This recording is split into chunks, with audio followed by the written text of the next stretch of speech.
Hi, my name is Bailey McGowan, and this is my toddler teaching portfolio presentation. I completed these lessons in the toddler classroom at Bright Futures Preschool.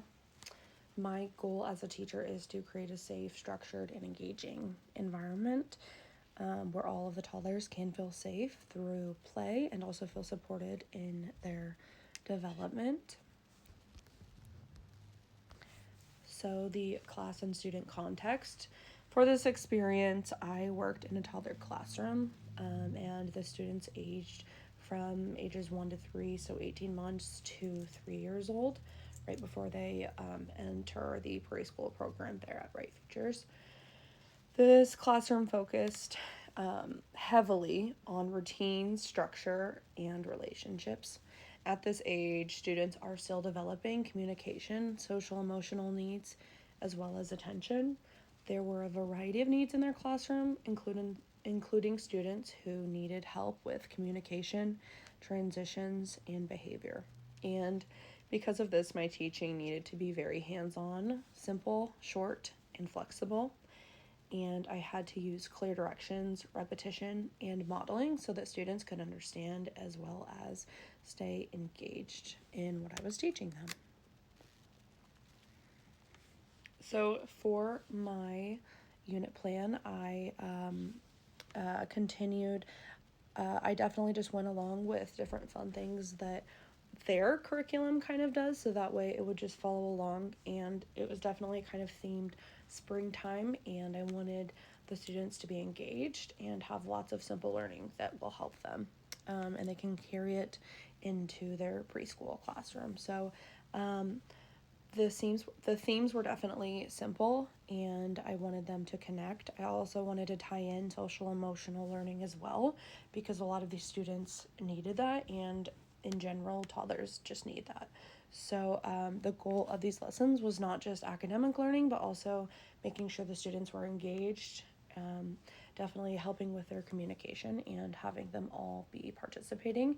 And for toddlers, learning happens through play, movement, and interaction. So the lessons were designed to be simple, hands-on, and also extremely flexible.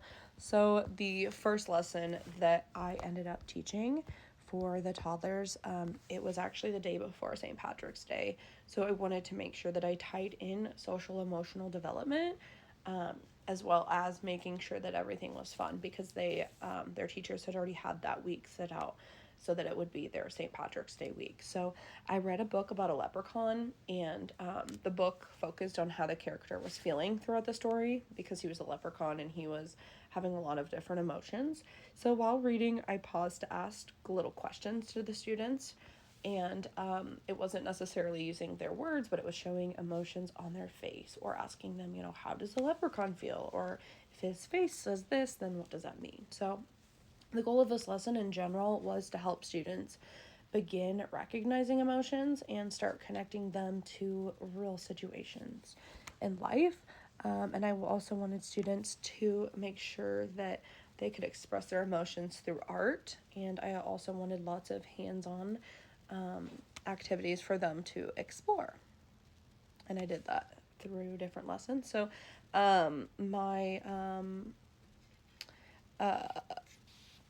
to begin my lesson, I started by introducing the book, and I made sure that all of the students were super interested. So then I just made sure that I had the students focus, and then the students participated by pointing, reaching, or showing different emotions. Some of them were definitely not focused, but we also did a little song in there as well, and they all loved that. The song also had some fun little actions too. So after reading, I kind of talked, pretty briefly about their feelings, but then I showed them the little leprechaun picture with the stickers that they were going to be doing. So I made sure that I reviewed the emotions and gave students a chance to respond in their own way. So when it came to my materials, I had the Happy Leprechaun book, where you just put your little finger through, and actually the leprechaun moves. So it was fun because I'd have the leprechaun go around and, give them a little high five, even though it was kind of just its head, but they loved it. They kind of talked to the leprechaun. I also let the students stick their own fingers in there and play with it. So they thought that was fun at the end of the lesson.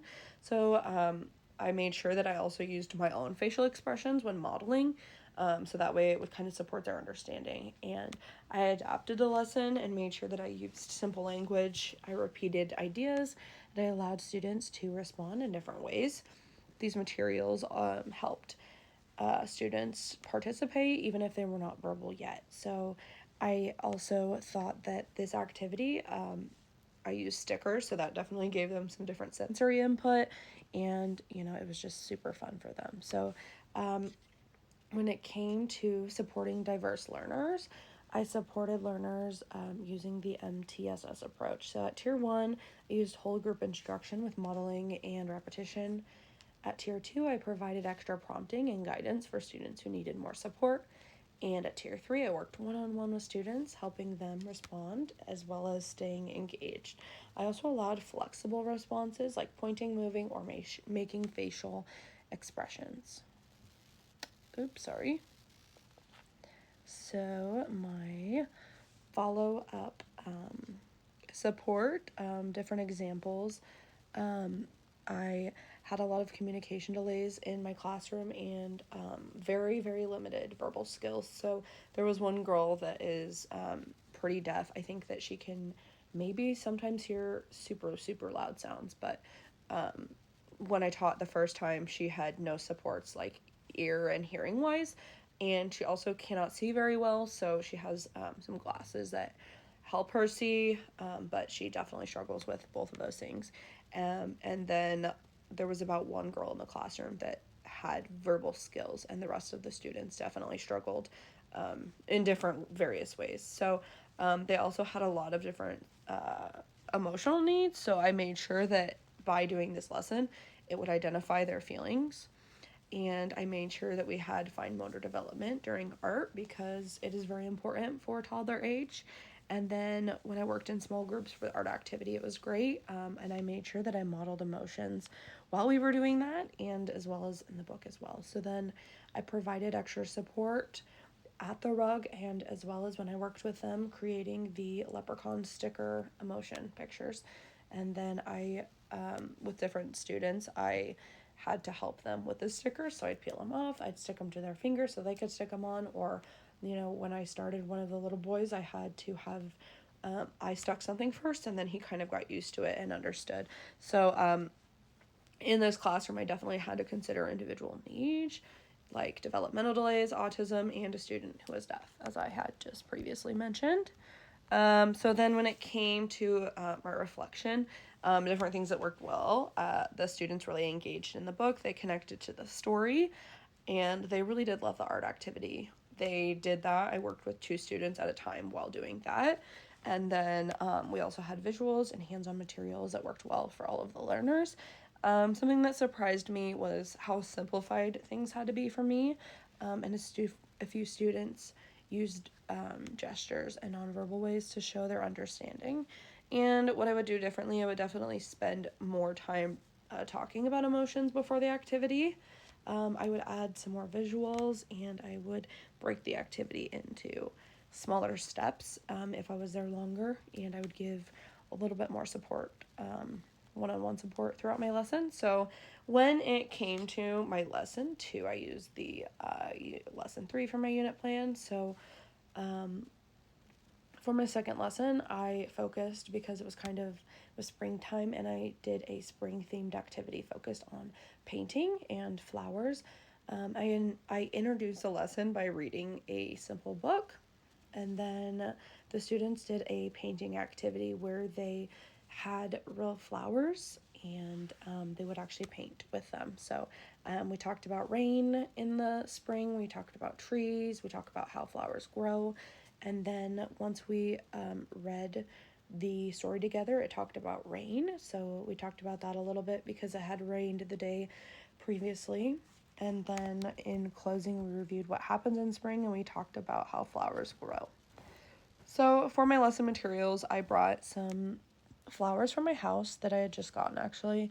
And then we used some paint that they had in their classroom, and we had visuals. So I had a visual of so it was actually I work in a preschool room, so we have different pictures that I took from our classroom and brought to the students. And then we also had 3 different flowers, and they got to pick their end at the end of the lesson as a transition. And then different adaptations that were made. I definitely had to model how to paint with the flowers. We used simple language and lots of repetition, and allowed for flexible participation. I wasn't looking for the same thing from every student because they are all different. And then when it came to inclusion and hands-on materials, I made sure that all the materials were able for students to use. I had visuals and understanding, and then I made sure that we had and kind of incorporated different things like painting and touching and observing.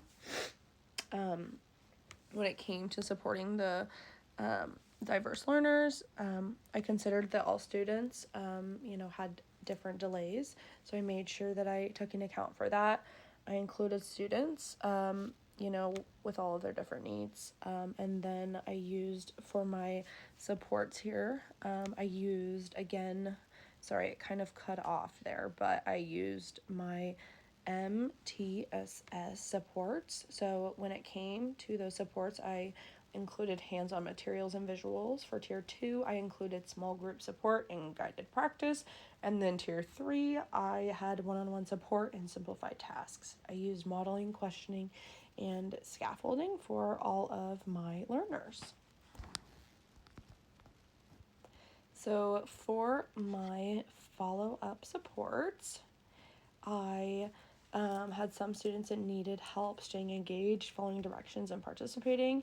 I provided small group and individual support during activities. And then for follow-up, I would continue using repetition, routines, and hands-on activities to reinforce their learning. And then for my reflection, overall, these lessons helped me grow as a teacher. I learned how important it is to keep lessons simple for toddlers, make sure that they're extremely engaging. I'm using a fun voice, and then make sure everything is definitely flexible for toddlers and the behaviors that may arise. And I also learned how important relationships are with students. And when students feel comfortable, they are more likely to participate, and it definitely grew my confidence with working with younger students and leading different activities. And different things I do different. Next time I'd provide maybe more of a variety of flowers, because I just kind of had, I think I had 2 separate different kinds of flowers. And then when it came to my inclusive teaching, different things that improved. I definitely grew at engagement from the start to finish in both of my lessons. I had stronger read alouds, and I did better at incorporating emotions. I made sure that I had more hands-on learning from the first to second activity. When it came to how I feel about inclusive teaching, I felt a lot more confident. Again, I've worked with preschool students for several years, but toddlers are just different, and I feel a lot more, confident knowing what level they're at and how to work with students with different needs, and also like what toddlers are really capable of. So I created a supportive and positive environment, and I learned the importance of flexibility in a toddler classroom. And then the way that I used my MTSS lesson, I used tier 1 whole group support, tier 2 extra support in small groups, tier 3 individual support, and then I observed student responses and adjusted teaching as needed and provided multiple ways for students to engage in the activity. So when it came to my key takeaways, some of my takeaways were that toddlers need hands-on learning, repetition, and flexibility. All students need different levels of support, and that is okay. Moving forward, I will continue engaging in inclusive lessons and build strong relationships with students. So thank you. I, really learned with this experience how to grow my confidence, and it showed me just how important it is to meet students where they are. So yeah, thank you.